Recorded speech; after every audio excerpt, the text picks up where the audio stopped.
world with no worries, no fears, no insecurities, and no anxiety. Nobody would have to worry about deadlines or assignments or what other people thought of them. Sounds pretty great, right?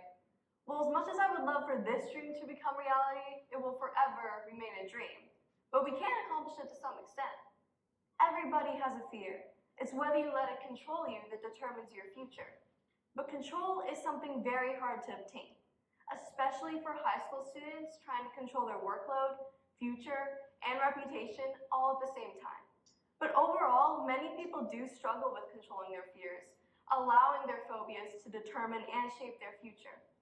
I can guarantee that everyone here, you, and even you guys at the back, I see you too, you are all scared of something, and I am too. Although I never realized the true power fears have until I was forced to face it myself. In August of 2023, I was diagnosed with something that would change my life forever. I had a fantastic summer in 2023.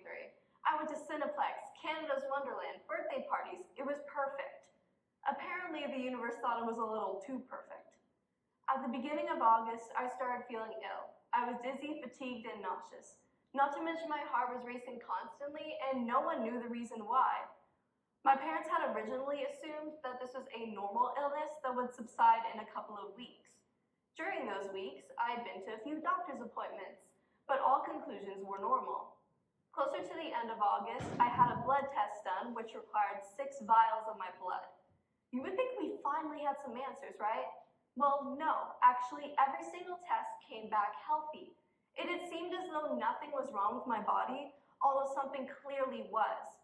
The only thing my doctor had noticed was that my iron levels were slightly lowered, so he prescribed me these iron supplements to take for a few months. And while they were completely and utterly disgusting despite being made for kids, we all knew that low iron was only part of a much bigger picture. My parents had briefly suggested taking me to a hospital, thinking they'd have the answers we needed. Like most phobias or fears, it's hard to pinpoint an exact reason or cause for our erratic behaviors in relation to specific scenarios that spike our anxiety. For some odd reason, I had an intense phobia of falling ill, so much so that I would cause myself panic attacks, never feeling nauseous. So obviously, going to a hospital was not ideal, as my fear of doctoral locations was caused by my fear of being sick. I had originally denied my parents' request, saying I'd get better and this illness would pass just like all the others. Well, days turned into weeks, which turned into almost a whole month of me feeling sick. And I wasn't getting better, I was actually getting worse. It was getting hard for me to eat, drink, or even get out of bed. So, my parents had finally decided to force me to go to a hospital. We went to McMaster Children's Hospital, and after about 8 hours, a doctor finally diagnosed me with POTS. And no, it's not those metal tubs with a handle on them that you use to boil water in the kitchen. You will not believe the amount of times I've been asked that. POTS stands for Postural Orthostatic Tachycardia Syndrome. It's a type of dysautonomia. And over the next few months, my parents and I learned a lot more about POTS and how to help me, even if it meant changing my whole lifestyle, which is what had to happen. And while I could have a whole other TED Talk just explaining what POTS is, that's not the reason I'm sharing this story with you.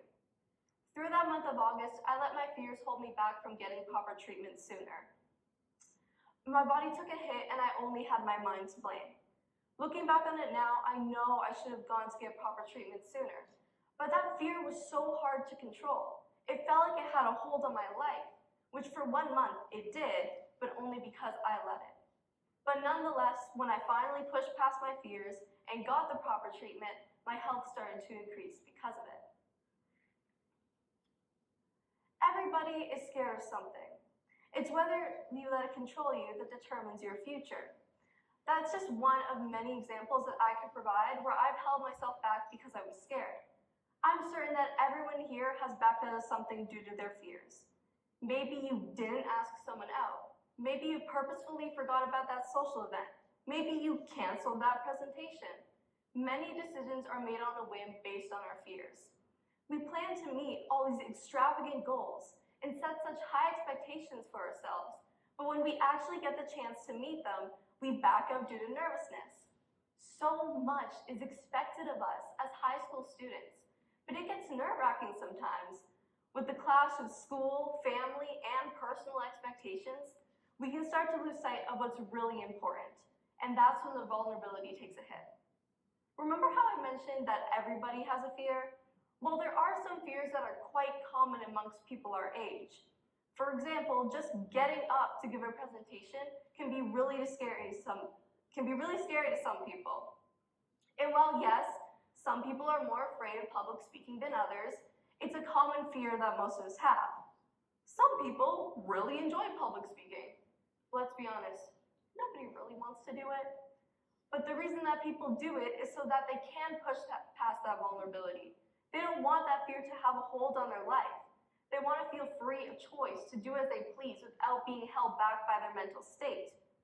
Vulnerability has been created as something negative, as something weak and lesser, because that's how our generation looks at it. If you're vulnerable, you're weak, and if you're weak, you fail. But that's not true. There's only one way to face a fear, to push past it, to rid yourself from its grasp. And vulnerability is key. Everybody's mental health directly affects their physical health. A member of the Advisory Council of the International Center for the Study of Psychiatry and Psychology states that the feelings that generate or surround thoughts create electrochemical signals which ultimately affect our somatic experience. So in non-confusing terms, that means your feelings create signals which affect your bodily experience. But how does the communication from mental to physical happen? A writer from Newport Academy explains that communication from the mind to the body happens via physical and chemical messengers, such as hormones and neurotransmitters. It's a constant cycle between the mind and body that can only be stopped here, at the mind, because it's the part of our body we have the most control over, and it's what causes our anxiety. So you think it'd be easy to calm, right? Well, unfortunately, it's not as simple as it sounds. But if we can learn and take into consideration how much control our mind has over us, we can start to help ourselves. And while yes, steering our mind in the right direction is no easy task, it's necessary to rid ourselves from our phobias. And while I would love to come up here and tell you that your fears can be easily conquered and then just disappear for the rest of your life, I'd be lying. Your fears are a normal human thing. They don't just disappear because there was a reason they started in the first place, a reason your mind thinks is truly valid. Everybody has a different coping mechanism with their fears, but you must take the time to learn how your phobia affects you. Now, with everything I've told you today, it's time to make the decision. Will you let your phobias take over your life? Thank you.